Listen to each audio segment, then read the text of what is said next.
ನಮಸ್ಕಾರ ಕರ್ನಾಟಕ. ನಾನು ನಿಮ್ಮ ಅಡ್ವೊಕೇಟ್ ಜಗದೀಶ್.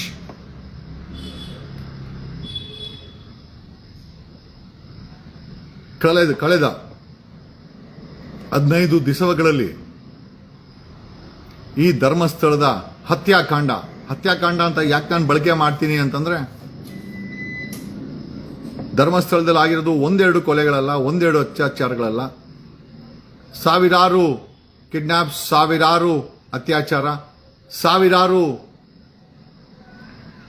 ಕೊಲೆ, ಸಾವಿರಾರು ಅಕ್ರಮ ಶವ ಸಂಸ್ಕಾರ ನಡೆದಿರೋದು ಧರ್ಮಸ್ಥಳದ ಸುತ್ತಮುತ್ತಲೇ. ಧರ್ಮಸ್ಥಳದಲ್ಲಿ ಓಕೆ, ಧರ್ಮಸ್ಥಳ ಅಂತಂದ್ರೆ ದೇವಸ್ಥಾನಕ್ಕೆ ನಾನು ಹೋಗ್ತಾ ಇಲ್ಲ. ನಾನು ನೇರವಾಗಿ ಹೇಳ್ತಾ ಇರೋದು, ಅಕ್ರಮವಾಗಿ ಕೊಲೆಗಳು ನಡೆದಂತ ಕಾಡಾಗಿರ್ಬೋದು, ಲಾಡ್ಜಸ್ ಆಗಿರ್ಬೋದು, ಹೋಟೆಲ್ ಆಗಿರ್ಬೋದು, ನಾನು ಈ ಪರ್ಟಿಕ್ಯುಲರ್ ಆಗಿ ಇದನ್ನು ತಗೊಂಡು, ಆಮೇಲೆ ಕಳೆದ ಸಾಕಷ್ಟು ದಿನಗಳಿಂದ ಈ ವ್ಯಕ್ತಿ ಬಂದಲ್ಲ, ಭೀಮಾ ಅನ್ನೋನು ಬಂದಲ್ಲ. ಈ ಭೀಮಾ ಬಂದ ಮೇಲೆ ಸತತವಾಗಿ ನಾವು ಚಿನ್ನಪ್ಪ, ಭೀಮಾ ಅಲಿಯಾಸ್ ಚಿನ್ನಪ್ಪ ಏನಿದ್ದಾನೆ, ಈ ಕೊಲೆ ಆದಂತ, ಅತ್ಯಾಚಾರ ಆದಂತ, ಕಿಡ್ನಾಪ್ ಆದಂತ ಶವಗಳನ್ನ ಮಣ್ಣು ತೆಗೆದು ಊತ ಹಾಕದ್ನಲ್ಲ, ಈ ಚಿನ್ನಪ್ಪ ಬೇಸಿಕಲಿ ಪೊಲೀಸವ್ರು ಕೊಟ್ಟರೋ ಹೆಸರು ಭೀಮಾ ಅಂತ. ಅವನ ಐಡೆಂಟಿಟಿನ ರಿವೀಲ್ ಮಾಡಿದಿರೋ ಇಲ್ಲಿ ಅಂತ ಭೀಮಾ ಅಂತಿದ್ರೆ, otherwise his name is Chinnappa. ಈ ಚಿನ್ನಪ್ಪ ಮುಂದೆ ಬಂದಾಗಿನಿಂದ ಕರ್ನಾಟಕದ ಮೂಲೆ ಮೂಲೆಗೆ ಧರ್ಮಸ್ಥಳದ ಹತ್ಯಾಕಾಂಡ ಅಂತ ಯಾಕೆ ಹೇಳ್ತಾ ಇದ್ದೀನಿ ಅಂತಂದ್ರೆ, ಏನು ಒಂದೆರಡ ಕಿಡ್ನಾಪ್ ಆಗಿರೋದು, ನೂರಾರು ಕಿಡ್ನಾಪು, ಸಾವಿರಾರು ಅತ್ಯಾಚಾರ, ಸಾವಿರಾರು. ನಿಜವಾಗ್ಲೂ ಒಮ್ಮೆ ಯೋಚನೆ ಮಾಡಿದ್ರೆ ದಿಗ್ಭ್ರಮೆ ಆಗುತ್ತೆ. ಸೊ ನಮ್ಮ ಪ್ರಶ್ನೆ ಏನಪ್ಪಾ ಅಂತಂದ್ರೆ, ಇಷ್ಟು ದಿನ ನಾವೆಲ್ಲ ನಂಬಿದ್ವಿ ರಾಜ್ಯ ಕಾಂಗ್ರೆಸ್ ಸರ್ಕಾರ ಒಂದು ಕಠಿಣವಾದಂತ ಒಂದು ಕಾನೂನು ಕ್ರಮವನ್ನ ತಗೊಳುತ್ತೆ ಅಂತ. ಬಟ್ ನಮ್ಮೆಲ್ಲರ ನಂಬಿಕೆ ಸುಳ್ಳಾಗಿದೆ. ಸಿದ್ದರಾಮಯ್ಯ ಸರ್ಕಾರ, ಡಿ.ಕೆ. ಶಿವಕುಮಾರ್ ಸರ್ಕಾರ, ಕಾಂಗ್ರೆಸ್ ಸರ್ಕಾರ, ಈಗ ಪ್ರಶ್ನೆ ಏನಪ್ಪಾ ಅಂತಂದ್ರೆ, ಇವರುಗಳು ಯಾವುದೇ ಕಾರಣಕ್ಕೂ ಧರ್ಮಸ್ಥಳದ ಹತ್ಯಾಕಾಂಡವನ್ನ SIT ರಚನೆ ಮಾಡಿ, ಒಬ್ಬ ರಿಟೈರ್ಡ್ ಹೈಕೋರ್ಟ್ ಜಡ್ಜ್ ಅನ್ನ ನೇಮಕ ಮಾಡಿ, ಅವರ ಮುಖಾಂತರ ಈ ಕೇಸಲ್ಲಿರುವ ಹತ್ಯಾಕಾಂಡದಲ್ಲಿರುವ ಮುಚ್ಚಾಗಿರುವಂತ ಹೆಣಗಳನ್ನ ಎಕ್ಸುಮೇಷನ್ ಮಾಡಿ, ಆ ಎಕ್ಸುಮೇಷನ್ ಇಂದ ಯಾರ್ಯಾರ ಬಾಡಿಗಳಂತ ಕೊಟ್ಟು, ಈ ಎಲ್ಲ ಅಕ್ರಮವಾಗಿ ಮಣ್ಣು ಮಾಡಿದ ಶವಗಳ ಯಾರು ರೇಪ್ ಮಾಡಿದ್ರು, ಯಾರು ಅತ್ಯಾಚಾರ ಮಾಡಿದ್ರು, ಯಾರು ಕಿಡ್ನಾಪ್ ಮಾಡಿದ್ರು, ಯಾರು ಸಾಯಿಸಿದ್ರು, ಯಾರು ಕೊಲೆ ಮಾಡಿದ್ರು ಅನ್ನೋದನ್ನ ಎಸ್ಟಾಬ್ಲಿಷ್ ಮಾಡಲಿಕ್ಕೆ ಸರ್ಕಾರ ಒಂದು ದಿಟ್ಟ ಹೆಜ್ಜೆಯನ್ನು ಇಡಬೇಕಾಗಿತ್ತು. ಸರ್ಕಾರ, ಸಿದ್ದರಾಮಯ್ಯ ಸರ್ಕಾರ, ಡಿ.ಕೆ. ಶಿವಕುಮಾರ್ ಸರ್ಕಾರ, ಕಾಂಗ್ರೆಸ್ ಸರ್ಕಾರ, ಇವರು ಹೇಳ್ತಾರೆ ಬಡವರ ಸರ್ಕಾರ ಅಂತ. 2,000 ರೂಪಾಯಿ ಹೆಣ್ಣು ಮಕ್ಕಳಿಗೆ ಕೊಟ್ಟು ಬಿಟ್ರೆ ಅಲ್ಲಿಗೆ ಕಾಂಗ್ರೆಸ್ ಸರ್ಕಾರ ಬಡವರ ಸರ್ಕಾರ, ಹೆಣ್ಣು ಮಕ್ಕಳು ಸುರಕ್ಷತೆಯಲ್ಲಿದ್ದಾರೆ. ನಮಗೆ ಕನಿಷ್ಠ 2,000ಕ್ಕೂ ಹೆಚ್ಚು, 200ಕ್ಕೂ ಹೆಚ್ಚು ಕಾಲ್ಸ್ ಬಂದಿದೆ. ತಮಿಳುನಾಡು, ಕೇರಳ, ಮಹಾರಾಷ್ಟ್ರ, ಗೋವಾ, ಭುವನೇಶ್ವರ್, ಇಷ್ಟು ಕಡೆಯಿಂದ ಕಾಲ್ಸ್ ಬಂದಿದೆ. ಅವ್ರ ಕಡೆಯವರು ಧರ್ಮಸ್ಥಳಕ್ಕೆ ಬಂದಿದ್ದಾರೆ, ವಾಪಸ್ ಹೋಗಿಲ್ಲ. ಆಮೇಲೆ ಅವರೆಲ್ಲರೂ ಕೂಡ ಕಾನೂನು ರೀತಿಯಲ್ಲಿ ಕಂಪ್ಲೇಂಟ್ ಕೊಟ್ಟು FIR ಮಾಡಿಸಿದ್ದಾರೆ.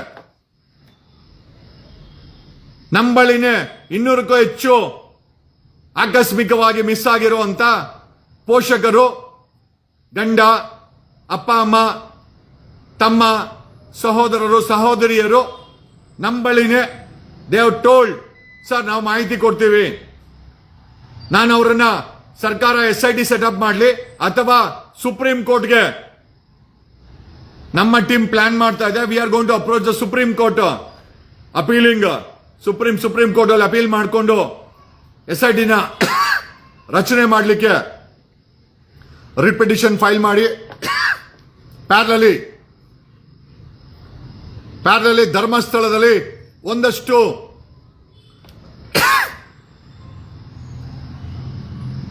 ಒಂದಷ್ಟು ಮಾಹಿತಿಗಳನ್ನ ಕಲೆ ಹಾಕಿದೀವಿ.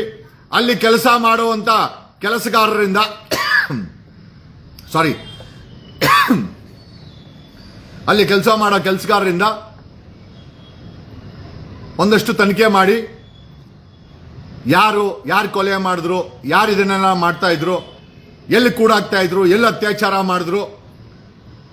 ಆಮೇಲೆ ಈ ಭೀಮಾ ಅಲಿಯಾಸ್ ಚಿನ್ನಪ್ಪ ಏನಿದಾನೆ ಅವನೊಬ್ಬ ಅಲ್ಲ ಮುಚ್ಚಾಕಿರೋದು. ಒಂದಷ್ಟು ಹೆಣ್ಮಕ್ಳು ಇದ್ದಾರೆ, ಹೆಣ್ಣು ಮಕ್ಕಳನ್ನೇ ಮುಚ್ಚಾಕಿದ್ದಾರೆ. ಪೌರ ಕಾರ್ಮಿಕ ಹೆಣ್ಮಕ್ಳು ಮಣ್ಣು ಮಾಡಿದ್ದಾರೆ. ಅವರ ಮಾಹಿತಿಯನ್ನು ಕೂಡ ನಮ್ಮ ಟೀಮು ಕಲೆ ಆಗ್ತಾ ಇದೆ. ಒಂದಷ್ಟು ಜನರ ಈ ಧರ್ಮಸ್ಥಳದಲ್ಲಿ ಕೆಲಸ ಮಾಡೋ ಎಂಪ್ಲಾಯಿಗಳ ಬಳಿ ಒಂದಷ್ಟು ವಿಡಿಯೋಗಳಿದೆ. ರೇಪ್ ಮಾಡ್ಬೇಕಾದ್ರೆ ಯಾವ ರೂಮಲ್ಲಿ ಆಯ್ತು, ಯಾರು ಒಳಗಡೆ ಹೋದ್ರು, ರೇಪ್ ಮಾಡಿ ಯಾರು ಒಳಗಡೆ ಬಂದ್ರು, ಈ ಒಂದಷ್ಟು ವಿಡಿಯೋಗಳನ್ನ ಅಲ್ಲಿನ ಕೆಲಸಗಾರರು ತಮ್ಮ ಮೊಬೈಲ್ ಅಲ್ಲಿ ಶೂಟ್ ಮಾಡ್ಕೊಂಡಿದ್ದಾರೆ. ಅದು ಇವತ್ತ ನಾಳೆ ಒಳಗಾಗಿ ಆಕ್ಸೆಸಿಬಿಲಿಟಿಗೆ ಬರ್ತಾ ಇದೆ. ನಾನು ಯಾಕೆ ವಿಚಾರ ಹೇಳ್ತಾ ಇದ್ದೀನಿ ಅಂತಂದ್ರೆ, ವಿರೋಧಿ ಅನ್ಕೊಂಡಿದ್ದಾನೆ ನಾವೆಲ್ಲ ದಡ್ರು, ಸರ್ಕಾರಕ್ಕೆ ಒಂದ್ 3,000 ಕೋಟಿ 2,000 ಕೋಟಿ ಕೊಟ್ಬಿಟ್ರೆ ಕ್ಯಾಶು ಅಡ್ಡ ನಿಂತ್ಕೊಂತಾರೆ ಅಂತ. ಖಂಡಿತವಾಗಿ ಸರ್ಕಾರ ಬೇಕಾದ್ರೆ ಅಡ್ಡ ನಿಂತ್ಕೊಳ್ಳಿ, ಸರ್ಕಾರ ಬೇಕಾದ್ರೆ ತೊಡೆ ತಟ್ಲಿ, ಅವ್ರ ಪರವಾಗಿ, ದನಿಗಳ ಪರವಾಗಿ. ಖಂಡಿತವಾಗಿ ಸರ್ಕಾರ ಮಾಡಲಿಲ್ಲ ಅಂತಂದ್ರೆ ಸುಪ್ರೀಂ ಕೋರ್ಟ್ಗೆ ಕೈಯ ಕಾಲ ಹಿಡಿದು SITಗೆ ಆದೇಶ ಮಾಡಿಸ್ಕೊಂಬತ್ತೀವಿ. Will also appeal. ನನಗೆ ಇನ್ನೊಂದು ವಿಚಾರ ಏನು ಅಂತಂದ್ರೆ, ದಯಮಾಡಿ ಕರ್ನಾಟಕದ ಹಿಂದೂಗಳು ದಯಮಾಡಿ ಕೇಳಿಸ್ಕೊಳ್ಬೇಕು. ಈಗ ಮುಸಲ್ಮಾನರು ನಮ್ಮ ದೇವಸ್ಥಾನ ಜಾಗದಲ್ಲಿ ಮಸೀದಿ ಕಟ್ಕೊಂಡ್ಬಿಟ್ರು ಅಂತ ಈಗ ನಾವು ನಮ್ಮ ದೇವಸ್ಥಾನ ಜಾಗಗಳನ್ನ ಭಾರತದಲ್ಲಿ ಎಲ್ಲೆಲ್ಲಿ ಸಿಗುತ್ತೋ ತಗೊಂಡಿದ್ದೀವಿ. ನನಗೆ ಕಳೆದ 3 ದಿವಸದಿಂದ ಇದನ್ನ ದಯಮಾಡಿ ತಮಾಷೆಯಾಗಿ ತಗೊಂಬೇಡಿ. ನಾನು ಮತ್ತೆ ಹೇಳ್ತಾ ಇದ್ದೀನಿ, 2011ರಲ್ಲಿ ನಮ್ಮ ತಾಯಿ ತೀರೋದ್ರು. ಆಪೋಸಿಷನ್ ಲೀಡರ್ ಅಶೋಕ ಒಂದು ಭೂ ಹಗರಣ ಮಾಡಿದ್ದ. ಇಲ್ಲಿ ಯಾವುದೋ ಒಂದು ನಮ್ಮ ಕೊಡಗೇಳಿನಲ್ಲಿ ಅವನ್ ಬಾಮ ಇದ್ರು, ಯಾವುದೋ ಟ್ರಸ್ಟ್ ಪ್ರಾಪರ್ಟಿನ ಮಾರಾಕ್ಬಿಟ್ಟು ಸೈಟ್ಗಳು ಮಾಡಿ ಮಾರಾಕಿದ್ರು. ನಾನು ಲೋಕಾಯುಕ್ತ ಕಂಪ್ಲೇಂಟ್ ಕೊಟ್ಟಿದ್ದೆ. ಈ ಅಶೋಕನ ಮತ್ತೆ ಅವ್ರ ಬಾಮ ಇದ್ರ ಮೇಲೆ ಲೋಕಾಯುಕ್ತ ಕಂಪ್ಲೇಂಟ್ ಕೊಟ್ರೆ ಸಿಟ್ಟಿಂಗ್ ಹೋಮ್ ಮಿನಿಸ್ಟ್ರು ನನ್ನ ಮೇಲೆ 14 ಕೇಸ್ ಹಾಕಿ ಪರಪ್ ನಗರ ಜೈಲಿಗೆ ಕಳಿಸಿದ್ದ. ನಾನು 21 ದಿವಸ ಜೈಲಲ್ಲಿದ್ದು ವಾಪಸ್ ಬಂದೆ. ಆವತ್ತಿಂದ ಪೊಲೀಸವ್ರ ಮೇಲೆ, ಆ ಅಶೋಕನ ಮೇಲೆ, ರಾಜಕಾರಣಿಗಳ ಮೇಲೆ ನನಗೆ ಇಲ್ಲಿಗಿದೆ. ಯಾಕೆ ಅಂತಂದ್ರೆ, ನಾನು ಜೈಲಿಗೆ ಹೋಗಿ ವಾಪಸ್ ಬಂದ್ಮೇಲೆ ನಮ್ಮ ತಾಯಿ 15 ಸಲ ತೀರ್ಕೊಂಡ್ರು, ಸತ್ತೋದ್ರು ನಮ್ಮ ತಾಯಿ ಟೆನ್ಷನ್ ಮಾಡ್ಕೊಂಡು. ನಾನು ಯಾಕೆ ಈ ರೀತಿ ಸಾರ್ವಜನಿಕವಾಗಿ ಯಾರ ಕಣ್ಣೆಲ್ಲ ನೀರು ಬಂದ್ರೆ, ಈಗ ನೋಡಿ ಸತ್ತಿರೋದು 1,000-1,500 ಹೆಣ್ಮಕ್ಳು. ಈ ವಿಚಾರ ನೋಡಿದಾಗ ಬ್ಲಡ್ ಬಾಯ್ಲ್ ಆಗುತ್ತೆ. ಯಾರ ಕಳ್ತಾರೆ, ಯಾರಿಗೋ ಬೇಡದ ವಿಚಾರ ನಿನ್ಗ್ಯಾಕೆ ಅಂತ ನಾನ್ ಕಳ್ಕೊಂಡೆ ನಮ್ಮ ತಾಯಿಯನ್ನ ಈ ಹಲ್ಕಟ್ ರಾಜಕಾರಣಿಗಳ ದ್ವೇಷಕ್ಕೆ. ಆಮೇಲೆ ನಾನು ಎಲ್ಲಾ ಕೇಸ್ಗಳನ್ನ ನಾನೇ ನಿಂತ್ಕೊಂಡು ವಾದ ಮಾಡಿ ಗೆದ್ದೆ, ಅದು ಬೇರೆ ವಿಚಾರ. 2011ರಲ್ಲಿ ನನ್ನನ್ನು ಜೈಲಿಗೆ ಕಳಿಸಿ ವಾಪಸ್ ಬಂದೆ. ನಮ್ಮ ತಾಯಿ ಸತ್ತೋದ್ಮೇಲೆ ನಾನು ಹಿಮಾಲಯದಲ್ಲಿದ್ದೆ. I was there in Himalayas with my son for more than 1.5 years. 1.5 ವರ್ಷ ಹಿಮಾಚಲ್ ಪ್ರದೇಶದಲ್ಲಿ ಧ್ಯಾನ ಮಾಡ್ಕೊಂಡು ಕೂತಿದ್ದೆ. ಮೊನ್ನೆ ಹಾಕಿದ ವಿಡಿಯೋ ತಮಾಷೆ ಅಲ್ಲ, ಸೀರಿಯಸ್ ನೀವು ತಗೊಳ್ಬೇಕಾಗಿಲ್ಲ. ಬಟ್ ಆದರೆ ಧ್ಯಾನಕ್ಕೆ ಅದನ್ನ ಮಾಡ್ತಾರ. ನನಗೆ ಒಂದು ನಂಬಿಕೆ ಶಕ್ತಿ ಅಂತೂ ಇದೆ. 2023ರಲ್ಲಿ ನಾನು 1.5-2 ವರ್ಷ ಗೋವಾದ ಸಮುದ್ರ ತಟದಲ್ಲಿ ಕೂತ್ಕೊಂಡು, ಅಲ್ಲೂ ಕೂಡ ಬೆಳಗ್ಗೆ 3:30, ಇವತ್ತು ಅಷ್ಟೇ ನಮ್ಮ ಫ್ಯಾಮಿಲಿನ ಕೇಳಿ, ಯಾರಿಗಾರು ಕೇಳಿ, ಇವನ್ ಬಿಗ್ ಬಾಸ್ ಅಲ್ಲಿ ನಾನು ಕರೆಕ್ಟಾಗಿ 3:30 ಎಚ್ಚರಿಕೆ ಆಗ್ತಾ ಇತ್ತು. ಎದ್ದು ನನ್ನ ಪಾಡಿಗೆ ನಾನು ಕೆಲಸ ಮಾಡ್ಕೊಂಡು ಧ್ಯಾನ ಮಾಡ್ಕೊಂಡಿರ್ತಾ ಇದ್ದೆ. ನನ್ನ ಜೀವನದಲ್ಲಿ ಸತತವಾಗಿ ನಾನು ಧ್ಯಾನ ಮಾಡ್ಕೊಂಡ್ ಬಂದಿದ್ದೀನಿ. ಬೆಳಗ್ಗೆ ಇದ್ರೆ ಎಲ್ಲಾರು ಹೇಳ್ತಾರೆ ಸರ್ ಬ್ರಾಹ್ಮಿ ಮುಹೂರ್ತ, ನನಗೆ ಗೊತ್ತಿಲ್ಲ ಯಾವ ಮುಹೂರ್ತ ಅಂತ. ಬೆಳಗ್ಗೆ 3:30 ಸುಮಾರು 5:30 1 ಅವರ್ ನಾನು ಧ್ಯಾನದಲ್ಲಿ ಕೂತ್ಕೊಂತೀನಿ. ಅದು ನನಗೆ ಇಷ್ಟ. ಬಟ್ ನನ್ನ ಪ್ರಶ್ನೆ ಏನಪ್ಪ ಅಂತ ಯಾಕೆ ಅದನ್ನ ಹೇಳ್ತಾ ಇದ್ದೀನಿ ಅಂತಂದ್ರೆ, ನಾನು ಧ್ಯಾನದಲ್ಲಿ ಕೂತ್ಕೊಂಡಿದ್ದೀನಿ. ಕೂತ್ಕೊಂಡಾಗ ನನಗೆ ಕಳೆದ 3 ದಿವಸದಿಂದ ಆ ವಿಡಿಯೋ ಮಾಡಾಕದ್ಮೇಲೆ ಸತತವಾಗಿ ಧರ್ಮಸ್ಥಳದ ಮಂಜುನಾಥ ನನ್ನ ಧ್ಯಾನದಲ್ಲಿ ಬರ್ತಾ ಇದ್ದಾನೆ. ಬಂದ್ ಹೇಳ್ತಾ ಇರೋದೇನು ಅಂತಂದ್ರೆ, ಧರ್ಮಸ್ಥಳದ ಆ ದೇವಸ್ಥಾನ ಜೈನರು ನಡೆಸ್ತಾ ಇದ್ದಾರೆ. ಇದು ಹಿಂದೂಗಳ ದೇವಸ್ಥಾನ. ಈ ಧರ್ಮಸ್ಥಳ ಮಂಜುನಾಥ ಹಿಂದೂಗಳ ದೇವಸ್ಥಾನ. ಹಿಂದೂಗಳು ಪೂಜೆ ಮಾಡಬೇಕು. ಜೈನರ ಕೈಯಿಂದ ಅದನ್ನ ಪ್ರಾಮಾಣಿಕವಾಗಿ ಹಿಂದೂಗಳು ತಗೊಂಡು ಆ ಧರ್ಮಸ್ಥಳ ಮಂಜುನಾಥದ ಸೇವೆಯನ್ನ ಹಿಂದೂಗಳು ಮಾಡ್ಬೇಕಂತೆ. ಇಲ್ಲ ಅಂದ್ರೆ ಧರ್ಮಸ್ಥಳ ಮಂಜುನಾಥ್ನ ಹೇಳಿದ್ದು, ನೀವು ನಂಬದ್ರೆ ನಂಬಿ ಬಿಟ್ರೆ ಬಿಡಿ. ನಾನಂತೂ ನನಗೆ ಇದನ್ನ ಹೇಳಿ ಏನೂ ಆಗ್ಬೇಕಾಗಿಲ್ಲ. ಬಟ್ ಆದರೂ ಸತತವಾಗಿ ನನ್ನ ಧ್ಯಾನದಲ್ಲಿ ಧರ್ಮಸ್ಥಳ ಮಂಜುನಾಥನ್ ಬರ್ತಾವನೆ. ಬಂದ್ ಹೇಳಿದ್ದೇನು ಅಂತಂದ್ರೆ, ಆ ಜೈನರು ಏನಿದ್ದಾರೆ ಸದ್ಯಕ್ಕೆ ಏನು ಆಡಳಿತ ಮಂಡಳಿ ಏನಿದೆ ಅವರು ಜೈನರು, ಅವರು ಹಿಂದೂಗಳಲ್ಲ. ಹಿಂದೂಗಳ ದೇವಸ್ಥಾನದಲ್ಲಿ ಜೈನರು ಪೂಜೆ ಮಾಡೋದು, ಅವರು ಮಹಾವೀರನನ್ನ ಪೂಜೆ ಮಾಡಬೇಕು. ಧರ್ಮಸ್ಥಳದ ಮಂಜುನಾಥನ್ಗೂ ಈಗ ಇರುವಂತ ವೀರೇಂದ್ರ ಜೈನವ್ರಿಗೂ ಯಾವುದೇ ಸಂಬಂಧ ಇಲ್ಲ.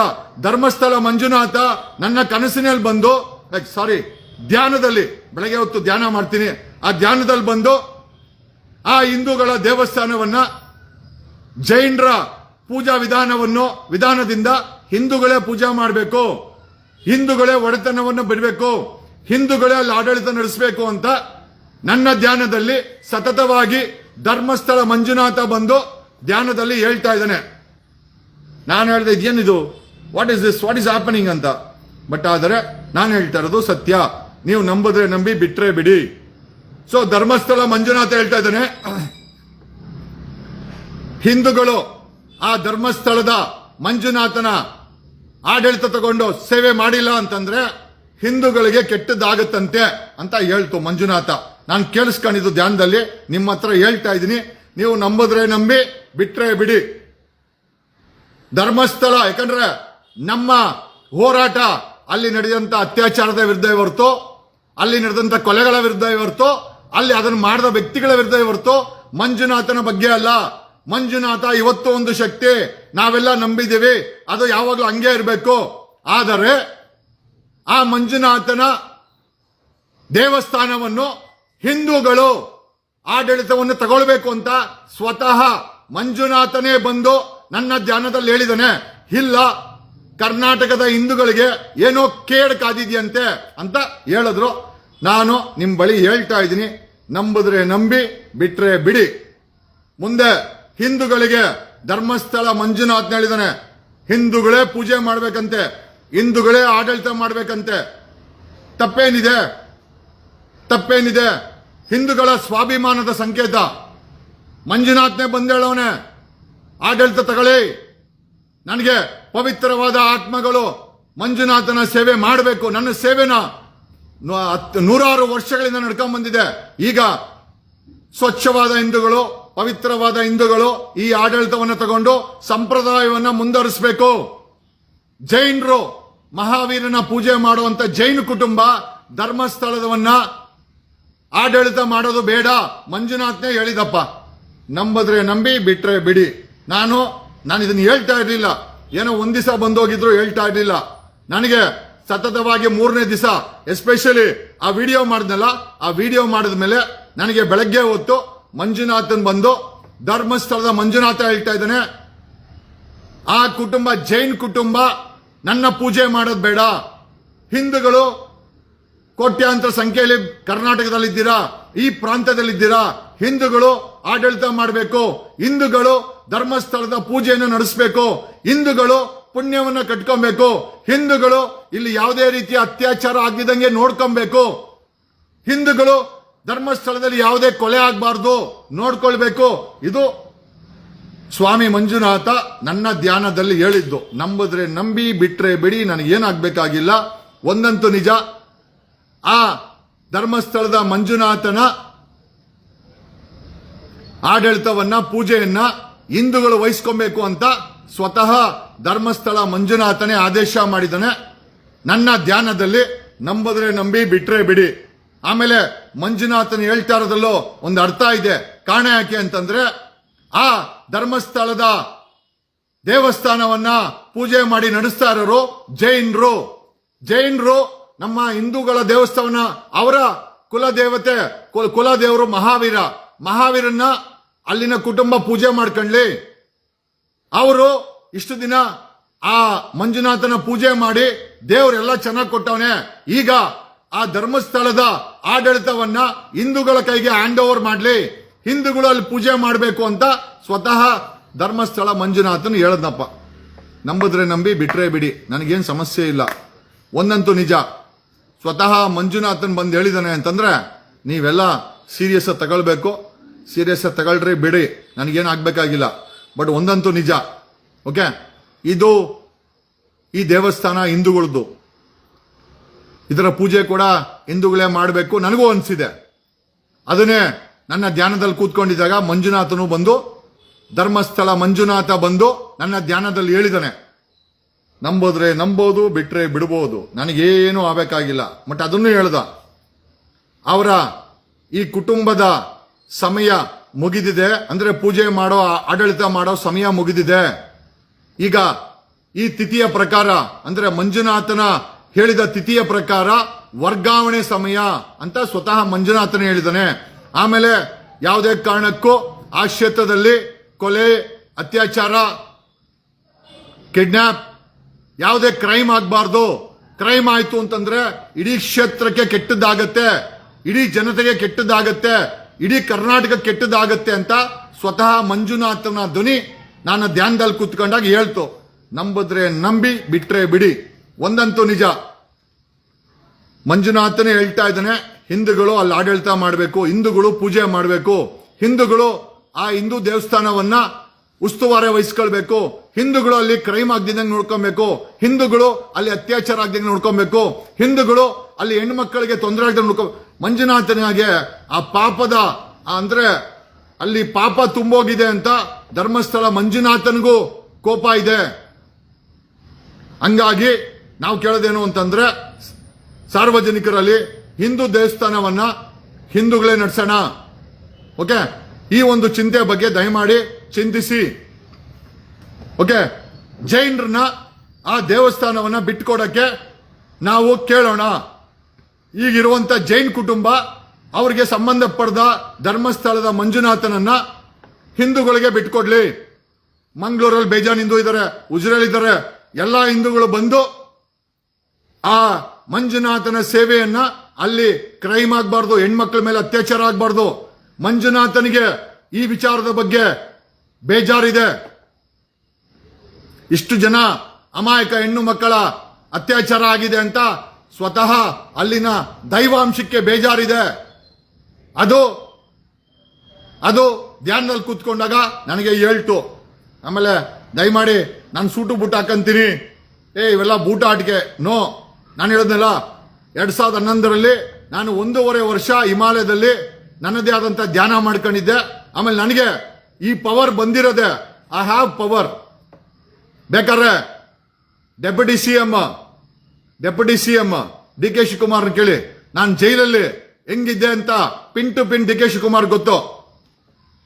ನನ್ನನ್ನ ಜೈಲ್ಗೆ ಹಾಕ್ಸಿದ್ದು ಕಾಂಗ್ರೆಸ್ ಅವರೇ. ಅಲ್ಲಿ ನಾನು ಹೆಂಗಿದ್ದೆ, ನಾನು ಏನ್ ಮಾಡ್ತಾ ಇದ್ದೆ, ಜೈಲಲ್ಲಿ ನನ್ನ ಪವರ್ ಹೆಂಗಿತ್ತು, ಡಿ ಕೆ ಶಿವಕುಮಾರ್ ಗೊತ್ತು, ಕೇಳಿ ನೋಡಿ ಬೇಕಾರೆ. ಆಮೇಲೆ ಈ ಪವರ್ ನನ್ನ ಏಜ್ಗೆ, ನನಗಿರೋ ಪವರ್ಗೆ, ನಾನು ನಡ್ಕೊಂತಾರ ರೀತಿಗೆ ಒಂದಕ್ಕೊಂದು ಮ್ಯಾಚ್ ಮಾಡಿದ್ರೆ you will come to know, yes, there is a blessing in disguise.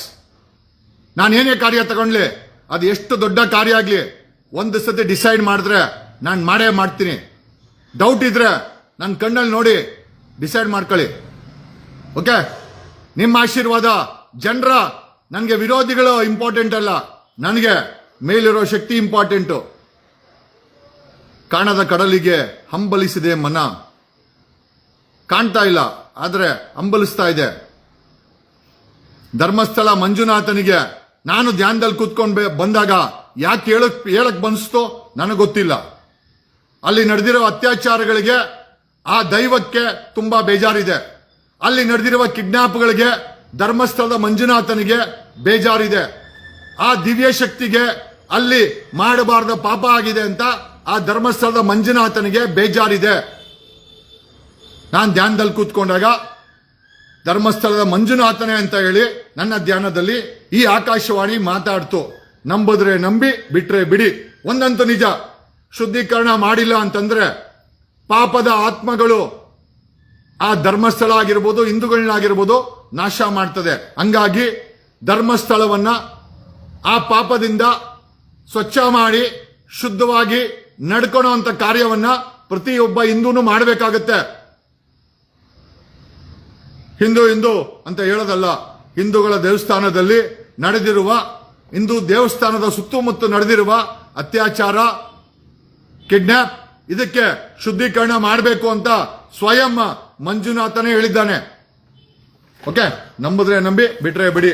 ಇಲ್ಲ ಮಂಜುನಾಥ್ನು ಏನ್ ಪ್ಲಾನ್ ಮಾಡ್ಕೊಳನೋ ಹೊಗೆ ಹಾಕ್ಸ್ಕೊಳ್ಳಿ. ಓಕೆ, ಈ ಎಲ್ಲಾ ವಿಚಾರ ಹೇಳುತ್ತಾ ಲೈವ್ ಅನ್ನ ಮುಗಿಸ್ತಾ ಇದ್ದೀನಿ ಸ್ನೇಹಿತರೆ. Thanks a lot. ನನ್ನನ್ನ ಜೈಲ್ಗೆ ಹಾಕ್ಸಿದ್ದು, ನಾನು ಯಾರು ಅಟ್ಯಾಕ್ ಮಾಡಕ್ ಬಂದ್ರು, ಜೈಲ್ಗೆ ಹಾಕ್ಸಿದ್ದು ಇದೇ ಕಾಂಗ್ರೆಸ್ ಸರ್ಕಾರ. 97 ದಿವಸ ಜೈಲಲ್ಲಿ ಮಡಗರು. ಡಿ ಕೆ ಶಿವಕುಮಾರ್ ಕೇಳಿ ನಾನು ಜೈಲಲ್ಲಿ ಹೆಂಗಿದ್ದೆ ಅಂತ ಡಿ ಕೆ ಶಿವಕುಮಾರ್ನೇ ಕೇಳಿ. ಯಾಕಂದ್ರೆ ಇಂಟೆಲಿಜೆನ್ಸಿ ಅವ್ರಿಗೂ ಇನ್ಫಾರ್ಮೇಶನ್ ಕೊಡ್ತಾ ಇತ್ತು. ನಾನು ಹೇಳಿದ್ದೆ, ನಾನು ವಾಪಸ್ ಬಂದ್ಮೇಲೆ ನನ್ನ ಬಂಧನಕ್ಕೆ ಕಾರಣ ಬೆಂಗಳೂರು ಸಿಟಿ ಪೊಲೀಸ್ ಕಮಿಷನರ್ ಅಂತ ನಾನು ಮನ್ಸಲ್ಲಿ ಅನ್ಕೊಂಡಿದ್ದಷ್ಟೇ, ಬೇರೆ ಏನೂ ಅಲ್ಲ. ದಯಾನಂದನ್ಗೆ, ಫಾರ್ಮರ್ ಬೆಂಗಳೂರು ಸಿಟಿ ಪೊಲೀಸ್ ಕಮಿಷನರ್ಗೆ ನನ್ನ ಜೀವನದಲ್ಲಿ ಆಟ ಆಡಿದ್ದಾನೆ. ಅದಕ್ಕೆ ಮುಂಚೆ ಕಮಲ್ ಪಂತು ಆ ರವಿ ಡಿ ಚೆನ್ನಣ್ಣವ್ರ ಕೇಸಲ್ಲಿ Bengaluru city police commissioner Kamal Pant ಆಟ ಆಡ್ದ. ರಿಟೈರ್ಡ್ ಆಗಿ ನಾಶವಾಗಿ ಹೋದ. ಅವನ ಮಕ್ಕಳು ಏನೇನೋ ಮಾಡ್ತಾವ್ರೆ, ಅದು ಬೇರೆ ವಿಚಾರ. ನನ್ನನ್ನು ಜೈಲಿಗೆ ಹಾಕ್ಸಿದ್ಮೇಲೆ ದಯಾನಂದ್ಗೆ ಬುದ್ಧಿ ಕಲಿಸಲೇಬೇಕು ಅಂತ ಕಾನೂನು ರೀತಿಯಲ್ಲಿ ನಾನು ನನ್ನ ಮನಸ್ಸಲ್ಲಿ ಶಬ್ದ ಮಾಡಿದ್ದು. ನಾನು ನಂಬಿರೋ ದೈವ ಕೇಳ್ಕೊಂಡೆ. ಎಸ್, ನನಗೆ ನೋಯಿಸಿದ್ದಾರೆ, 97 ದಿವಸ ಜೈಲಿಗೆ ಹಾಕ್ಸಿದ್ದಾರೆ, ಅಕ್ರಮ ಮಾಡ್ತಾರಲ್ಲ ಹೊರಗಡೆ ಇದ್ದಾರೆ, ನನ್ನನ್ನು ಶಿಕ್ಷಿಸಿದ್ದಾರೆ. ಆಮೇಲೆ ಪ್ರಮುಖನಾದವನು ಈ ಬೆಂಗಳೂರು ಸಿಟಿ ಪೊಲೀಸ್ ಕಮಿಷನರು, ಇವನಿಗೊಂದು ಗತಿ ಕಾಣಬೇಕು ಅಂತ ನನ್ನ ಧ್ಯಾನದಲ್ಲಿ ನಾನು ಅವ್ನು ಕೆಟ್ಟದ್ ಬಯಸಿಲ್ಲ. ಇವನ್ ತಪ್ಪು ಮಾಡಿದ್ರೆ ಇವನು ನಾಶವಾಗಿ ಹೋಗ್ಬೇಕು, ಬುದ್ಧಿ ಕಲಿಬೇಕು ಅಂತ ನಾನು ಆ ದೈವಕ್ಕೆ ನನ್ನ ಧ್ಯಾನದಲ್ಲಿ ಹೇಳ್ಕೊಂಡೆ. ಎಕ್ಸಾಕ್ಟ್ಲಿ ನಾನು ಬಂದ 20 ದಿವಸಕ್ಕೆ ದಯಾನಂದ್ ಸಸ್ಪೆಂಡು, ಜೊತೆನಲ್ಲಿ 5 ಜನ ಡಮಾರು. ಆಮೇಲೆ ಯಾರ ಕೆಟ್ಟ ಹೆಸರು ಬಂತು, ಯಾಕೆ ಬಂತು, ನಾನು ಮಠಗಳಿಗೆ ಹೋಗಿ ಕಾಲಕ್ಕೆ ಬಿದ್ದು ಅವ್ರು ನನ್ನ ಹಿಂದೆಯವ್ರು ಅಂತ ಹೇಳಲ್ಲ. ನನ್ನ ಹಿಂದೆ ಇರೋದು ದಿವ್ಯಶಕ್ತಿ, ಮೇಲೊಂದು ದಿವ್ಯಶಕ್ತಿ ನನ್ನನ್ನು ಯಾವಾಗೂ ಕಾಪಾಡ್ತದೆ. ನಾನು ಎಲ್ಲರೂ ಹೇಳ್ತಾರೆ, ಬೀದಿಲಿ ಹೋರಾಟ ಮಾಡ್ತೀಯಾ, ಅವ್ರ ಗಲಾಟೆ ಮಾಡಿದ್ರೆ ನಾವು ಮಾಡ್ತೀವಿ, ಅವ್ರು ಹೊಡಿಯಕ್ ಬಂದ್ರೆ ನಾವು ಹೊಡಿತೀವಿ. ಯಾಕಂದ್ರೆ ಸೆಲ್ಫ್ ಡಿಫೆನ್ಸ್ ಅದು. ನಾವೇನ್ ಸಾಚ ಅಂತ ಹೇಳಲ್ಲ. ನಮ್ಗೆ ಪೆನ್ ಹಿಡಿಯೋದು ಗೊತ್ತು, ನಮ್ಮನ್ನ ಅಟ್ಯಾಕ್ ಮಾಡಕ್ ಬಂದಾಗ ಗುಂಡು ಆರಿಸಿದ್ದು ಗೊತ್ತು ನಮ್ ಗನ್ಮೆನ್. ನಾನು ಹೇಳೋದೇನು ಅಂತಂದ್ರೆ, ನನ್ನ ಮೇಲೆ ತೇಜೋವಧೆ ಮಾಡೋದು, ನನ್ನ ಮೇಲೆ ಅಕ್ರಮ ಮಾಡಿದ್ರೆ ನೀವೇ ನಾಶ ಹೋಗ್ತೀರಾ. ನನ್ನನ್ನು ಎದುರಾಕೊಂಡವನು ಯಾವನು ಉದ್ಧಾರ ಆಗಿಲ್ಲ. ತಡ ಆಗಿರ್ಬೋದು, ಉದ್ಧಾರ ಅಂತೂ ಆಗಿಲ್ಲ. ಓಕೆ, ಅವರು ಹೆಚ್ಚು ಕಮ್ಮಿ ನಾಶನೇ ಆಗಿದ್ದಾರೆ. ದಯಾನಂದ್ ಬಗ್ಗೆ ಒಳ್ಳೆ ಒಪಿನಿಯನ್ ಇತ್ತು.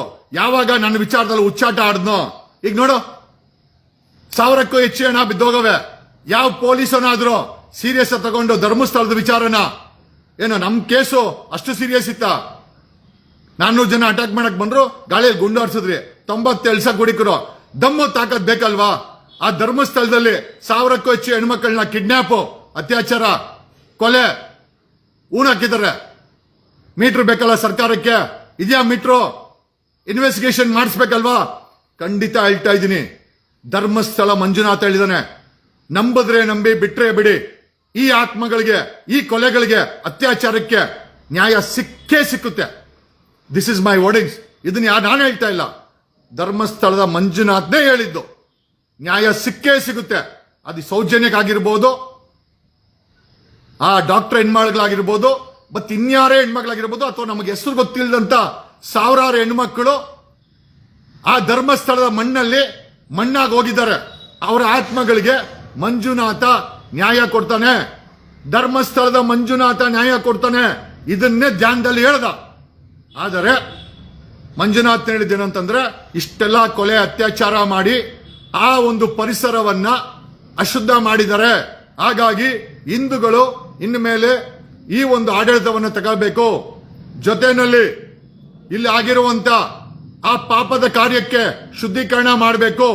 ಕಿಡ್ನಾಪ್ ಆಗಿದೆ, ಕೊಲೆ ಆಗಿದೆ, ಹೆಣ್ಣು ಮಕ್ಕಳನ್ನ ಸಾಯಿಸಿದರೆ ಶುದ್ಧೀಕರಣ ಆಗಬೇಕು. ಹಿಂದೂಗಳು ಇನ್ನು ಮೇಲೆ ಈ ರೀತಿ ಪಾಪ ಆಗದಂಗೆ ನೋಡ್ಕೊಬೇಕು ಅಂತ ಧರ್ಮಸ್ಥಳ ಮಂಜುನಾಥ ಒಂದು ಸ್ಪಷ್ಟ ಸಂದೇಶವನ್ನ ನನ್ನ ಧ್ಯಾನದಲ್ಲಿ ಕೊಟ್ಟ. ನಂಬಿದ್ರೆ ನಂಬಿ, ಇಲ್ಲ ಅದನ್ನ ನಂಬಿಲ್ಲ ಅಂತಂದ್ರೆ ನಿಮ್ಮ ಮನೆ ಬರ. ಒಂದಂತೂ ನಿಜ, ಆ ದೈವ ಕೋಪ ಮಾಡ್ಕೊಂಡಿದೆ. ಧರ್ಮಸ್ಥಳದ ಮಂಜುನಾಥ ಕೋಪ ಮಾಡ್ಕೊಂಡಿದ್ದಾನೆ. ನನ್ನ ಕಣ್ಣು ಮುಂದೆ ಪೂಜೆ ಮಾಡಿ ನನ್ನ ಕಣ್ಣು ಮುಂದೆ ನನ್ನ ಆಶೀರ್ವಾದ ಪಡ್ಕೊಬೇಕಾದಂತ ಭಕ್ತರು ಅವ್ರ ಜೀವನ ಹಿಂಗಾಗಿದೆ. ಈ ಅಕ್ರಮವನ್ನ ಆಮೇಲೆ ನೋಡಿ, ಸರ್ಕಾರ ಮಾಡ್ತಾ ಇಲ್ವಾ? ಬರ್ದಿಟ್ಕೊಳ್ಳಿ. ಸಿದ್ದರಾಮಯ್ಯ ಮತ್ತೆ D K Shivakumar home minister, ಈ ಕಾಂಗ್ರೆಸ್ ಸರ್ಕಾರ ಮಾಡ್ತಾ ಇಲ್ವಲ್ಲ ತನಿಖೆ, ಮಂಜುನಾಥ ಅದಕ್ಕೂ ಕೂಡ ಸೊಲ್ಯೂಷನ್ ಕೊಡ್ತಾನೆ. ಓಕೆ, ನಾನು ಧ್ಯಾನದಲ್ಲಿ ಮಾತಾಡಿದ್ದೀನಿ. ನನಗೆ 1000% ಕಾನ್ಫಿಡೆನ್ಸ್ ಇದೆ ಧರ್ಮಸ್ಥಳ ಮಂಜುನಾಥ ಈ ಹತ್ಯಾಕಾಂಡಕ್ಕೆ ನ್ಯಾಯ ಕೊಡ್ತಾನೆ ಅಂತ. ಅದು ಸರ್ಕಾರ ಉಚ್ಚಾಟ ಮಾಡಿದ್ರೆ, ಸರ್ಕಾರದಲ್ಲಿ ಯಾರು ಉಚ್ಚಾಟ ಮಾಡ್ತಾವ್ರೆ ಮಂಜುನಾಥನ್ ಗೊತ್ತಿದೆ. ಮಂಜುನಾಥ ಅವ್ರಿಗೆ ಕಳೆ ಬರ ಓಪನ್ ಮಾಡ್ತಾನೆ, ಅಂದ್ರೆ ಸಾವಿನ ಬಾಕ್ಸ್ ಅನ್ನ ಮಂಜುನಾಥ ಓಪನ್ ಮಾಡ್ತಾನೆ. ನನಗೆ ಅದನ್ನೇ ಹೇಳಿದ್ದೇನೆ, ನಾನು ನಿಮ್ಮ ಹತ್ರ ಹೇಳ್ತಾ ಇದ್ದೀನಿ. ನಂಬಿದ್ರೆ ನಂಬಿ, ಬಿಟ್ರೆ ಬಿಡಿ. ಧನ್ಯವಾದಗಳು. ಸಿ ಯು ಆಲ್, ಬಾಯ್. ಒಂದಂತೂ ನಿಜ, ಮಂಜುನಾಥ ಇದ್ದಾನೆ, ಇಷ್ಟೇ ಹೇಳಬಲ್ಲೆ.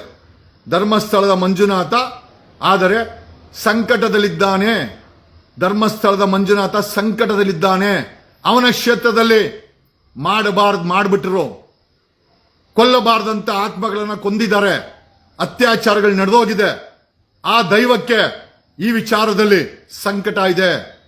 ಆ ದೈವಕ್ಕೆ ಸಂಕಟ ಬಂದ್ರೆ ಸಂಬಂಧಪಟ್ಟವರೆಲ್ಲ ನಾಶ ಹೋಗ್ತೀರಾ. ಏನೋ ವೇಟ್ ಅಂಡ್ ವಾಚ್. ನಾನು ಹೇಳೋದನ್ನ ಹೇಳಿದ್ದೀನಿ ಗುರು. ನಂಬಿದ್ರೆ ನಂಬಿ, ಬಿಟ್ರೆ ಬಿಡಿ. ಓಕೆ, ನಾನು ಹೆಚ್ಚಾಗಿ ನಿಮ್ಗೆ ಹೇಳಕ್ಕೆ ಏನು ಹೋಗಲ್ಲ. Okay, thank you lot.